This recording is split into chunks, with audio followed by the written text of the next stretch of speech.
Starting with the fact that I would say 90 to 99% people are not good clients. Let me say that again. 90 to 99% of people are not good clients.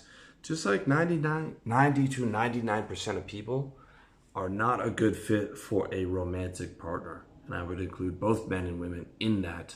That's my own personal experience.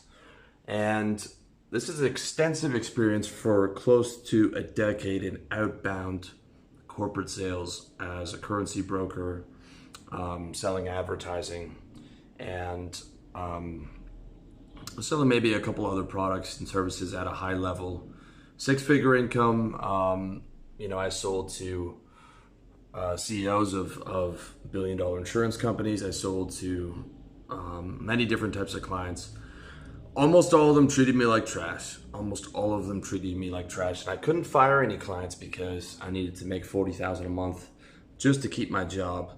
And all of it was done with outbound. I had in almost all of the sales jobs I worked, we had no inbound leads. We had no sales support. It was me with the telephone, internet connection, showing up in offices, making a lot of noise, getting it done, outbound. And I couldn't fire anyone because I needed to keep my job. Even the shitty $500 a month clients who are a complete pain in the ass, as the smallest clients usually are. Smallest clients are usually your most difficult clients. So in my vast amount of experience with a lot of my clients as well, in their businesses, the vast majority of people are not good clients, okay? Now, in my business, I have excellent clients, okay? And a good client or an excellent client is somebody who's accountable, polite, on time, takes action, serious about making progress or serious about whatever it is that you're doing with them, buying a house, pleasant to be with, and has money, okay? You cannot make a good living selling a high-ticket service, which is what I recommend the vast majority of you guys to do. If you're not familiar with that, check out my entrepreneurship playlist. I've got tons of stuff on that for you.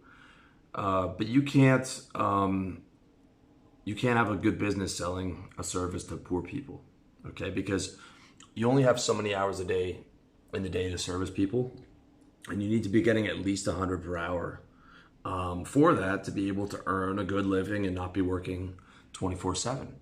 Ideally, you're in that 200, 250 per hour range or more, like I am. And, this is possible whether you're a programmer, you're selling real estate, any high income skill really is 200 plus per hour per working hours is possible. Making your 800 a day on 4 hours a day work is possible, but you can't do that with poor people because they can't afford you. And they're also fucking pain in the ass clients, because every dollar counts to them. And usually people that aren't successful don't know how a business runs and think that they can monopolize your time, and waste your time and because they're paying you a small amount of money. Just like there are so many people out there that we'll be in the market for buying a house and we'll waste a real estate agent's time for 6 months looking at 100 places and not even think twice about it, not even feel guilty for the fact that like they might not even buy a house with this guy, or they might not even buy a house at all, but they don't think anything of wasting that person's time because they're employees. They aren't running businesses. They're not familiar with what it takes to run a business. They're entitled. They have no idea how these things work. And they don't know that the real estate agent fucking hates them because they've never worked a sales job, and they assume that when he's being pleasant and polite, the 6 months of time wasting, door opening doesn't bother him on a massive level, but it does, okay?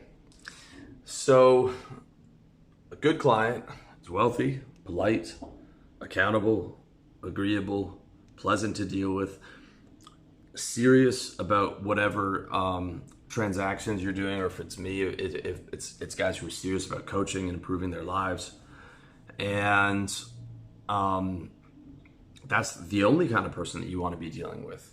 That being said, if you're just starting your business and you're in survival mode, okay, by survival mode, means you're making less than 6 figures, you don't have 6 figures in the bank, you might have to take every shitty client that comes along to get out of survival mode, to get to a place where you feel comfortable, you can breathe, you're in the 1%, because if you're not, your life's going to be very difficult financially, okay?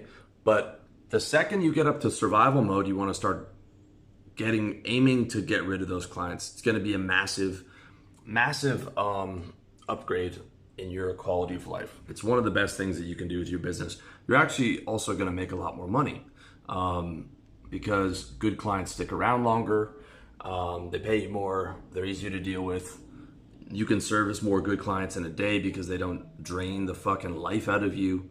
And overall, it's the best thing for your business, and it's also the best thing that you can do to level up your enjoyment of your business.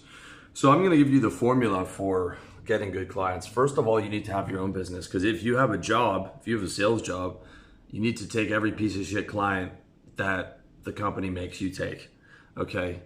I mean, because you got this revenue target on your back every month and you're only as good as your last quarter, and 2 bad quarters and you're fired, okay? So first you need to have a business. If you don't have a business, what the fuck have you been doing? Especially now during coronavirus. If you can't see what I've been telling you guys since 2012, having a business, especially one where you get some online income, what the fuck are you doing, okay? So you need a business, and the formula for getting good clients in your business is value plus output plus screening plus firing. Let me say that again. Value plus output plus screening plus firing. So by value, meaning making yourself valuable. I've been doing articles since 2012, videos since, I don't know, maybe 2014 or 2015. And I think I've got 400 or so videos. I've got maybe 350 articles. None of them are filler. All of them are valuable. I've been coaching people for a long time now, and learning, improving. Every day I'm reading something to improve my skill set in lifestyle design, whether it's business or spirituality or psychology. I'm always constantly trying to improve. I'm consistent, and that's how I've made myself valuable. Okay. Output is in the same way. All these videos and articles have replaced the cold calls that I used to do in sales. Where 2,000 people are seeing my materials every day. That, to me, that's 2,000 cold calls. It's like, hey, here's some value. Do you want to buy a service, which is my coaching? In the past, it was my books, and in the future, it's going to be my one-on-one coaching and my course and group coaching. And I'm only going to have those 2 services for the rest of my life, those 2 things.